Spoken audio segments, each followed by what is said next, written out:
శ్రీధర్ గారు నమస్తే. నమస్తే అండి.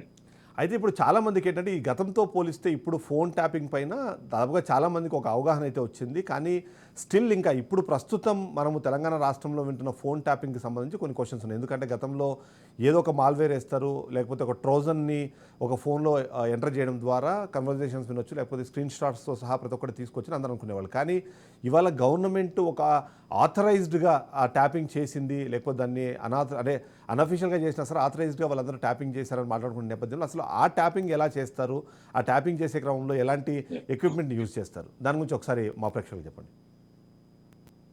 తప్పకుండా. టెలిగ్రాఫ్ యాక్ట్ ప్రకారం ఫోన్ ట్యాపింగ్ అనేది చేయటానికి సాధ్యపడుతుంది. యాక్చువల్లీ టెలిగ్రాఫ్ యాక్ట్ చాలా ఓల్డ్ అయినప్పటికీ టెలిగ్రాఫ్ యాక్ట్ నుంచి ల్యాండ్‌లైన్ ఫోన్స్ దగ్గర నుంచి ఈ రోజు వాడుతున్న స్మార్ట్ ఫోన్స్ వరకు ఫోన్ ట్యాపింగ్ అనేది రకరకాల దశల్లో జరుగుతుంది. ట్రెడిషనల్ ల్యాండ్‌లైన్ ఫోన్స్‌ని అప్పట్లో ఉన్న వాటిని మనం చూస్తే గనక 2 ఫోన్ లైన్స్‌కి మధ్య ఫిజికల్‌గా ఒక లొకేషన్‌లో వాయిస్ డేటాను ఇంటర్సెక్ట్ చేయడం ద్వారా దానికోసం సెపరేట్ ఎక్విప్‌మెంట్ అవైలబుల్ అవుతుంది. ఇంటర్సెక్ట్ చేసినప్పుడు ఏమవుతుందంటే అది analogue, digital 2 types of data ఉంటుంది. అప్పట్లో అనలాగ్ డేటా అనేది వాయిస్ డేటా అంతా కూడా అనలాగ్ ఫార్మాట్‌లో ట్రాన్స్‌మిట్ అవుతూ ఉండేది phone line to phone line. So, దాంట్లో ఇంటర్సెప్ట్ చేసి ఆ డేటా మొత్తాన్ని క్యాప్చర్ చేసి చేస్తూ ఉండేవాళ్ళు. ఇండియన్ టెలిగ్రాఫ్ యాక్ట్‌లో సహజంగా దేశ సమగ్రతకు దెబ్బతీసే అంశాలు కావచ్చు, ఇంకా రకరకాల సందర్భాల్లో ఫోన్ ట్యాపింగ్‌కి సంబంధించి ఒక సెపరేట్ ప్రొవిజన్ అనేది ఉంది.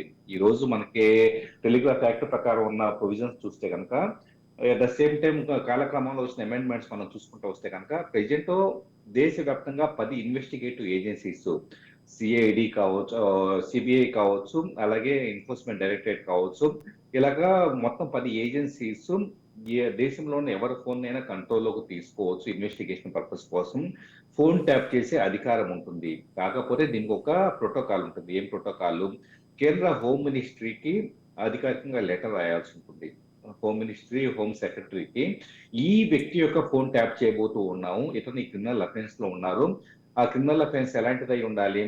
ఒకటే ఎలా అయితే ఫైనాన్షియల్ క్రైమ్ అయ్యి ఉండాలి. అంటే విదేశాల నుంచి భారీ మొత్తంలో ఒక అన్‌అకౌంటబుల్ అమౌంట్ అనేది ట్రాన్స్‌మిట్ అవ్వటం కావచ్చు, బదిలీ జరగటం ఇలాంటి యాక్టివిటీస్ కానీ, లేదా దేశ సమగ్రతను దెబ్బతీసే అంశాలు కానీ, టెర్రరిస్టిక్ యాక్టివిటీస్ కానీ ఇలాంటి ఒక ప్రామినెంట్ కేస్ అయ్యి ఉంటే గనక, ఈ కేసు సందర్భంలో మేము ఇన్వెస్టిగేషన్ కోసము ఈ వ్యక్తి యొక్క ఫోన్‌ని ట్యాప్ చేయబోతూ ఉన్నాము అని చెప్పేసి అన్న విషయాన్ని అధికారికంగా లెటర్ రాసి పర్మిషన్ తీసుకున్న తర్వాత మాత్రమే ఫోన్ ట్యాప్ చేయాలి. ఆ తర్వాత ట్యాప్ చేసిన ఫోన్ యొక్క రికార్డ్స్ ఒక వ్యక్తి ఫోన్ ట్యాప్ చేసిన తర్వాత ఒక 30 డేసా, 60 డేసా, 90 డేసా ఆ వాయిస్ డేటా మొత్తాన్ని ఎంతకాలం ప్రిజర్వ్ చేస్తున్నారు, ఆ డేటాని ఎవరు సూపర్వైజ్ చేస్తూ ఉన్నారు. సో, ఆ డేటా తర్వాత డిస్ట్రాయ్ చేసే కన్సెంట్ కూడా అక్కడ ఇవ్వాల్సి ఉంటుంది. అంటే ఎస్. వన్స్ ఇన్వెస్టిగేషన్ పూర్తయిన తర్వాత దాన్ని డిస్ట్రాయ్ చేయాలని కన్సెంట్ ఇవ్వాల్సి ఉంటుంది. ఇలాగ చాలా ప్రోటోకాల్ అనేది ఫోన్ ట్యాపింగ్‌కి గవర్నమెంట్స్ నుంచి ఉంటుంది. అయితే ఫోన్ ట్యాపింగ్ అనేది మనం మాట్లాడుకున్న ప్రకారం ఇంటర్సెప్ట్ చేయడం ద్వారా కేవలం వాయిస్ కాల్స్ మాత్రమే వినడం కానీ, వాటిని రికార్డ్ చేయడం కానీ అలౌడ్ అనుకుంటే, ఈ మధ్య కాలంలో అంటే ఎండ్ టు ఎండ్ ఎన్క్రిప్టెడ్ అయిన వాట్సాప్ లాంటి మెసేజెస్, వాట్సాప్ లాంటి యాప్స్లో యూజ్ చేస్తున్న డేటాను కూడా వాళ్ళు ఇంటర్సెప్ట్ చేస్తున్నారు. ఆ ఆడియో కాల్స్ కూడా వింటున్నారు. ఆ వీడియో దానికి సంబంధించిన ఏవైతే చాట్స్ ఉన్నాయో వాటిని కూడా స్క్రీన్ షాట్స్ తీసుకునే అవకాశం ఉంది అనే టైప్లో కూడా మనము కొన్ని సందర్భాల్లో వింటూ వచ్చాం. అది పాసిబుల్ ఉందా యాహ్! ఈ టెలిగ్రాఫ్ యాక్ట్లో కానీ, లేకపోతే మనం ఏదైతే మాట్లాడుతున్నామో సెంట్రల్ హోమ్ మినిస్ట్రీ దగ్గర నుంచి అప్రూవల్ తెచ్చుకున్న తర్వాత వీటిని కూడా వాళ్ళు రికార్డ్ చేయడానికి వాళ్ళకి పర్మిషన్ దొరుకుతుందా? ఇక్కడ మీరు అన్నది చాలా ఇంట్రెస్టింగ్ ఆస్పెక్ట్ ఏంటంటే, ట్రెడిషనల్‌లో టెలికామ్ నెట్వర్క్స్ ద్వారా వచ్చే కాల్స్ ఎయిర్‌టెల్లో లేకపోతే జియోని ఈ టైప్ ఆఫ్ నెట్వర్క్స్ ద్వారా వచ్చే కాల్స్‌ని ఇంటర్సెప్ట్ చేయడం అనేది అప్పట్లో నేను ఫస్ట్ చెప్పిన అనలాగ్‌ని పక్కన పెడితే ఇప్పుడు డిజిటల్ ఫార్మాట్‌లో కూడా ఎయిర్‌టెల్, జియో లాంటివంతా కూడా ఎన్క్రిప్షన్ అల్గారిథమ్స్ వాడుతూ ఉంటాయి. అంటే వాయిస్ డేటాని సెల్ టవర్ నుంచి మొబైల్ ఫోన్‌కి వచ్చే వాయిస్ డేటా మొత్తం ఎన్క్రిప్ట్ అయి ఉంటుంది. ఆ ఎన్క్రిప్ట్ అయిన వాటిని ఆ డేటా ప్యాకెట్స్‌ని క్యాప్చర్ చేసినా కూడా సహజంగా అయితే గనక ఒక నార్మల్ పర్సన్‌కి అవి డీక్రిప్ట్ కావు. ఆహ్, సో, అందువలన ఏం చేస్తుంటారంటే ఇన్వెస్టిగేటివ్ ఏజెన్సీస్ ఇజ్రాయెల్ లాంటి కంపెనీల్లో దేశాలకు సంబంధించి కొన్ని ప్రత్యేకమైన కంపెనీలని హైర్ చేసుకుంటారు. వాళ్ళ దగ్గర నుంచి కొన్ని టూల్స్ తీసుకొని ఎస్. వాటి ద్వారా ఎన్క్రిప్ట్ అయిన వాయిస్ డేటాని కూడా డీక్రిప్ట్ చేసే విధంగా ఈ రోజు మనకి ఇన్వెస్టిగేటివ్ ఏజెన్సీస్ దగ్గర చాలా టూల్స్ అందుబాటులో ఉన్నాయి. అది ట్రెడిషనల్ కాల్స్ విషయంలో. అవును. ఇకపోతే వాయిస్ ఓవర్ ఐపీ సర్వీసెస్ మీరు చెప్పిన వాట్సాప్ కానీ ఇలాంటి వాయిస్ ఓవర్ ఐపీ సర్వీసెస్ తీసుకుంటారు. వాట్సాప్, లైన్, రకరకాల మెసెంజర్ సర్వీసెస్ ఉన్నాయి కాబట్టి సో వీటిలో చేసే కాల్స్ కి ప్రతి అప్లికేషన్ లో కూడా కొన్ని సెక్యూరిటీ లూప్ హోల్స్ ఉంటాయి. సో ఈ లూప్ హోల్స్ ని వెయిట్ చేసుకొని ఆ వల్నరబిలిటీస్ బేస్ చేసుకొని ఎక్స్ప్లాయిట్స్ అని చెప్పేసి అంటూ ఉంటారు. ఎక్స్ప్లాయిట్ డేటాబేస్ అని ఇంటర్నెట్ లో అందుబాటులో ఉంటూ ఉంటుంది. సో హ్యాకర్స్ ఏం చేస్తుంటారంటే ఎక్స్ప్లాయిట్స్ ని బేస్ చేసుకొని వాట్సాప్ లేటెస్ట్ వెర్షన్ ఉదాహరణకు 13 వెర్షన్ ఉందనుకోండి. 13 వెర్షన్ లో ఒక బగ్ ఆసరాగా చేసుకొని మీ ఫోన్ లోకి నేను జిఐఎఫ్ ఇమేజ్ ని మీకు పంపిస్తే రైట్. అది మీకు స్క్రీన్ మీద చూపించబడే విధానంలో ఒక లూప్ హోల్ ఉందనుకోండి. ఆ లూప్ హోల్ ని బేస్ చేసుకొని నేను మీ ఫోన్ లోకి ఎంటర్ కావడానికి స్కోప్ అనేది ఉండేలాగా కొన్ని వెర్షన్స్ లో లూప్ హోల్స్ ఉంటూ ఉంటాయి.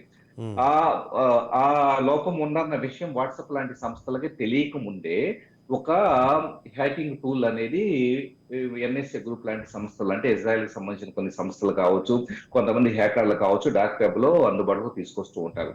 గతంలో మీరు చెప్పిన విషయాన్ని ప్రాక్టికల్ గా మనం చూస్తే పెగాసస్ నే తీసుకుంటే 2017 సమయంలో దేశవ్యాప్తంగా కూడా ఎంతో మంది ప్రతిపక్ష నేతలకు సంబంధించి గాని, లేదా యాక్టివిస్టులకు సంబంధించి, ఉద్యమకారులకు సంబంధించి, మీడియాకు సంబంధించిన వ్యక్తుల యొక్క ఫోన్లను పెగాసస్ టూల్‌తో ఫోన్‌లోకి వాట్సాప్ అకౌంట్స్ ని హ్యాక్ చేసి వాళ్ళ యొక్క వేర్ అబౌట్స్ ని తెలుసుకున్నారని చెప్పేసి అన్నది ఆరోపణ. అది దేశం మొత్తంలో పార్లమెంట్ మొత్తానికి కుదిపేసిన విషయం మనకు తెలిసిందే. ఎస్. సో ఇదంతా మనం ప్రాక్టికల్ గా చూస్తే ఒక పర్టిక్యులర్ అప్లికేషన్ లో ఉండే లూప్ హోల్స్ ని బేస్ చేసుకొని ఎలాంటి టూల్ అయినా డెవలప్ చేయొచ్చు. పెగాసస్ ని మనం తీసుకుంటే మీ కాంటాక్ట్ నా దగ్గర సేవ్ అయ్యే ఉండాల్సిన పని లేదు. సింపుల్ గా మీ ఫోన్ అంటే నెంబర్ యూజువల్లీ ఎంటర్ అంటే చేసి పెగాసిస్ ఇట్లాంటి వాటిని అంటే గవర్నమెంట్ అలౌ చేయదు కదా, కేవలం అంటే మనం దీనికి సంబంధించి మరీ అంత డీప్గా వెళ్ళి, ఎందుకంటే మీరు అన్నట్టుగా గతంలో దీని మీద డిస్కషన్ వచ్చినప్పుడు కూడా వాళ్ళు ఓన్లీ గవర్నమెంట్ టు గవర్నమెంట్ మాత్రం వీటిని అమ్ముతాము, అందులో భాగంగా 1-2 రాష్ట్రాలు మేము ఆఫర్ చేశాము, వాళ్ళు తీసుకున్నారు తీసుకోలేదని ఒక డిస్కషన్ జరుగుతూ వచ్చింది. కానీ టెక్నికల్గా మనం మాట్లాడితే ఖచ్చితంగా హోమ్ మినిస్ట్రీ వీటిని యాక్సెప్ట్ చేసే అవకాశం లేదు, బికాజ్ మళ్ళీ ఈ డేటా మళ్ళీ థర్డ్ పార్టీ చేతిలోకి వెళ్తుంది అన్న ఒక డిస్కషన్ కూడా అప్పుడు జరిగింది.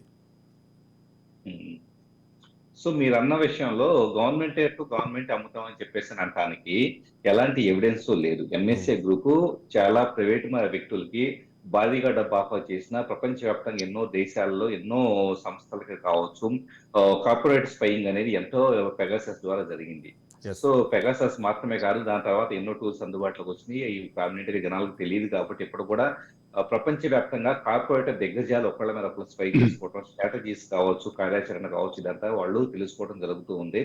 సో ఇది పెగాసస్ ఎలా ఉంటుందంటే మేము ఏది ఎవరికి అమ్మము అని చెప్పేసి అని చెప్పుకోవడం, వాళ్ళకి వాళ్ళు క్లీన్ చిట్ ఇచ్చుకోవడమే. ఫేస్బుక్ లాంటి సంస్థ గతంలో మనం చూస్తున్నాం. సెనెట్ ముందు మేము కేంబ్రిడ్జ్ అనలిటికాకి మేము డేటా నమ్మము, కేంబ్రిడ్జ్ అనలిటికా మేము మా ఫేస్బుక్ లో యూజర్ డేటాకి చాలా ప్రైవసీ ఇస్తున్నాము అని తనకు తాను ఎంత గొప్పగా చెప్పుకున్నా కూడా ఇప్పటికీ ఫేస్బుక్ ద్వారా ఎలా డేటా లీక్ అవుతుందో, ఎస్. సో పెగాసస్ కావచ్చు, ఇంకా ఎలాంటి స్పైవేర్ అప్లికేషన్స్ అయినా కూడా థర్డ్ పర్సన్స్ కి not only government agencies, third persons కూడా భారీ మొత్తంలో డబ్బు ముట్ట చెబితే ఇవ్వబడుతున్నాయి అన్న విషయం చాలా స్పష్టం.